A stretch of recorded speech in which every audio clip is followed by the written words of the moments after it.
Bonjour à tous, sur Cool Destro pour une nouvelle critique sur le film Until Dawn, sorti ce 25 avril 2025, qui est adapté du jeu du même nom, qui est sorti en 2015, je me trompe pas. Je suis allé voir le film il y a quelques heures à l'heure que j'enregistre cette vidéo, mais tout le monde s'en fout, donc commençons avec mes points positifs. Mon premier point positif est un point positif, je donne quand même assez rarement à certains films, c'est la violence. Sérieusement, la violence dans Until Dawn, je trouve elle est bien gérée, il y en a pas trop. Malgré j'aurais aimé en avoir plus de violence dans le film, mais je trouve qu'il y en a pas trop, que c'est genre exagéré, puis je trouve pas qu'il y en a pas assez. Je trouve la violence était bien gérée dans Until Dawn. J'ai bien aimé les bouts où ça explosait, il y avait des têtes défoncées, là. Man, le monde il explosait, ça volait de partout. J'ai aimé la violence, des coups dans la gorge, ça pisse le sang, pis des affaires dans le genre. J'ai aimé que le film était quand même assez violent.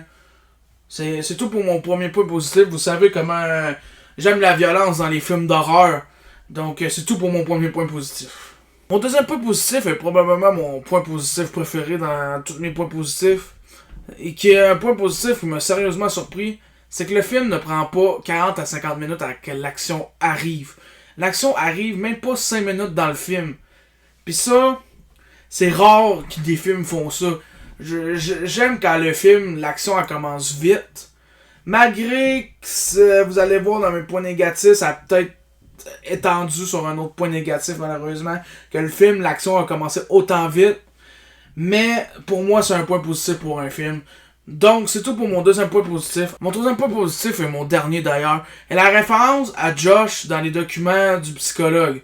J'ai pas grand chose à dire dessus, à part qu'ils ont pas mis une photo d'un vrai gars, ou pas mis de photo, ils ont mis son nom, puis ils ont mis le modèle du jeu.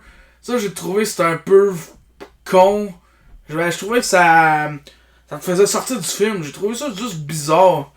Mais, j'ai pareil aimé la référence, parce qu'on voit aucun personnage du jeu, à part le psychologue puis Josh. Là, le monde va me dire, ouais, on voit le tueur, mais dans le jeu, le tueur, c'est Josh. Mais c'est tout pour mes points positifs. J'en avais pas beaucoup. Puis c'était pas super bien développé. Parce que j'ai pas tant de choses à dire positivement sur ce film-là. Fait que allons avec mes points négatifs. Mon premier point négatif est que le film ne capture pas du tout l'ambiance du jeu Until Dawn. C'est dans le film, ça se passe en été dans une maison pas mal fuck all. Mais dans le jeu, le jeu se passe en hiver. Il se passe en hiver dans un chalet. J'ai trouvé ça dommage dans le film, ils ont pas pris l'ambiance du jeu. Parce que dans le jeu, il y a de la neige, il fait sombre. Ça fait un beau contraste, genre de la neige blanche, puis un ciel noir, pis tout. J'ai trouvé ça dommage qu'ils n'ont pas mis ça dans le film. Parce que rare les films d'horreur qui se passent en hiver, qui ont pas rapport avec Noël. Je trouve que ça aurait pu faire une belle ambiance pour un film. Mais ils ont décidé de le mettre en été, malheureusement. Mon deuxième point négatif est un point négatif qui a peut-être été créé à cause de mon point positif, que le film ne prend pas beaucoup de temps avant que l'action commence. C'est que les personnages sont pas bien développés, ni intéressants. On sait pas c'est qui la personne courageuse dans le groupe. On sait pas c'est qui la personne peureuse. On sait pas c'est qui la personne forte. Tous les personnages avaient de l'air d'avoir les mêmes émotions. Il y avait pas un personnage qui se démarquait d'entre eux. À part le personnage principal, parce que sa sœur a disparu, mais il y a vraiment, on n'apprend pas vraiment sur les personnages. J'ai trouvé ça dommage. Il aurait dû les développer mieux, il aurait dû les mettre plus intéressants, leur donner plus de caractéristiques. Vraiment, ils se démarquent pas dans le lot, les personnages. Mon troisième point négatif est le point négatif que je déteste le plus dans le film. C'est comment qu'ils ont massacré les Wendigo dans le film. Les Wendigo sont tellement laids. Je sais pas le film a eu un budget de quoi là, mais les Wendigo ressemblent tellement pas à qu'est-ce que je m'attendais. Un Wendigo, je m'attends à quelque chose qui est grand, maigre, qui rentre sur les murs, sur les toits. On les voyait un peu rampés sur les murs et les toits dans le film, mais ça arrivait quasiment jamais dans le film. Puis les Wendigo avaient de l'air de zombies dans le film. Ils sont pas grands et maigres comme dans les jeux. T'sais, vous voyez une comparaison du Wendigo dans le jeu puis du Wendigo dans le film.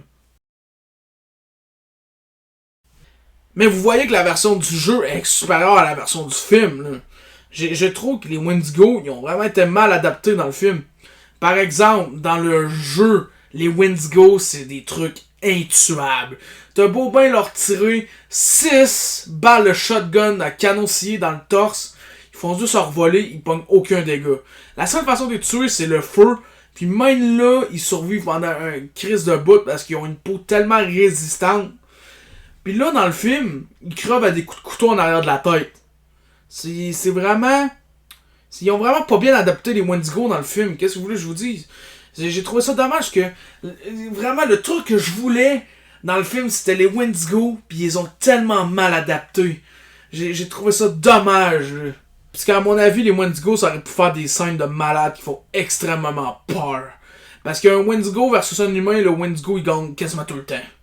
Mais en tout cas, c'est tout pour mon troisième point négatif. Peut-être que je suis sévère sur celui-là, mais j'ai vraiment pas aimé qu'est-ce qu'ils ont fait avec les Wendigo dans le film. Le quatrième point négatif est un point que je vais pas tant développer parce que j'ai pas grand-chose à dire dessus. C'est un plot twist vraiment pourri. Parce que au début du film, on voit un gars dans un dépanneur qui dit ah ouais, elle a disparu, parce que la fille a montré une photo de sa soeur, puis là il dit ouais, elle a disparu, puis là puis là la soeur est genre comment tu le sais? Ah, parce qu'il y a beaucoup de monde qui disparaît, pas ici mais vers là-bas. Puis là ils s'en vont tout là-bas, le groupe, aller voir s'il y a pas la soeur de la fille là-bas. Puis là ben là, c'est là qu'ils se font comme capturer dans la maison là. Puis là à un moment donné dans le film, on voit que lui qui gère à peu près ce genre de maison du temps infini, on sait pas trop c'est quoi, est le gars du dépanneur. C'était un plot twist que je m'attendais tellement. Dès que j'ai vu le bonhomme dans le dépanneur, je me disais, lui c'est le méchant du film. Sérieusement, je me disais c'était ça. Je sais pas si c'est moi qui est un génie des plot twists du film, parce que j'étais allé le voir avec un ami, ce film-là, il me dit, je m'y attendais pas, moi. Mais c'est tout pour ce point négatif-là. J'avais pas grand d'autre chose à dire dessus, mais c'est vraiment un plot twist que tu t'y attends. Mon cinquième point négatif est le tueur. Je vais m'attarder sur son design en premier, qui est vraiment pas beau. En disant qu'ils ont essayé de faire un Jason, je sais pas trop, là. Dans le jeu, ça ressemble à ça. Puis dans le film, ça ressemble à ça. Mais c'est tout pour le design du tueur. Qu'est-ce que je veux surtout m'attarder sur lui, c'est que pourquoi il est dans le film? Il y a quand même pas affaire à être là. Parce que dans le jeu, c'est Josh, pis c'est pas vraiment un tueur. Il a juste fait semblant d'être un tueur pour faire apprendre une leçon à ses amis qui avaient pranké sa soeur, qui avait pas mal résulté à la mort de sa soeur. Pis là, pourquoi il y a un gars qui a le même déguisement, qui est un tueur aussi, mais là, il tue vraiment du monde dans le film. En vrai, ils ont juste essayé de mettre des trucs iconiques du jeu dans le film, pis ça marchait pas vraiment. En tout cas, c'est tout que j'ai à dire sur le tueur. Je trouve qu'il avait pas sa place là. Le design était laid aussi. C'est tout. J'ai vraiment rien d'autre à dire. Et pour mon sixième point négatif, et mon dernier d'ailleurs, et pourquoi avoir créé de nouveaux personnages qui ne sont pas intéressants, quand on avait déjà des personnages qui étaient bien écrits, intéressants dans les jeux, qui n'ont pas été mis dans les films? Pourquoi ils n'ont pas pris ces personnages-là? Aussi, pourquoi avoir implémenté des trucs de mort infinis jusqu'à temps que tu te transformes en Wendigo? C'est pas dans le jeu, pis c'est quelque chose qui n'est pas intéressant, qui n'est pas un bon concept à mon avis. C'est pourquoi ils ont fait ça. Le concept du jeu est déjà très bon pour un film. C'est dur à adapter en film à mon avis, Until Dawn, mais n'est pas impossible. Il aurait pu se forcer pour que ça ressemble beaucoup plus à Until Dawn. Là, ça ressemblait quasiment pas. Moi, à mon avis, qu'est-ce qui est arrivé pour ce film-là? Sony ont eu le script, ils ont fait ok, ouais, il y a ça, il y a un tueur, des bébites, on va dire que c'est des Wendigo, puis il y a quoi? Ah, un psychologue. Ok, est-ce que vous savez qu'est-ce qu'on va faire, les gars? Coller le titre Until Dawn, on va avoir des millions, les gars. Mais c'est vrai que le film Until Dawn, on dirait qu'ils ont juste collé une étiquette Until Dawn dessus. Le film, on se sent pas comme Until Dawn. Je trouve même que Borderlands est une meilleure adaptation du jeu vidéo que Until Dawn. Until Dawn est vraiment une mauvaise adaptation du jeu vidéo du même nom. Puis je trouve ça dommage. C'est Until Dawn, s'il aurait bien suivi les concepts du jeu, le film aurait sûrement été un maudit film d'horreur de la mort. Là, ils ont fait quelque chose de vraiment, mais vraiment médiocre, même nul. C'est vraiment un mauvais film. Mais c'est tout pour mes points positifs et mes points négatifs. Littéralement, j'ai plus de points négatifs. Et vous avez entendu que j'ai dit il y a quelques secondes, j'ai dit que c'était une mauvaise adaptation, un mauvais film. Donc, je donne la note de 3 sur 10 à Until Dawn, la mort sans fin. La note la plus basse à date que j'ai donnée sur une critique sur ma chaîne YouTube. Même Borderlands a eu une note plus haute.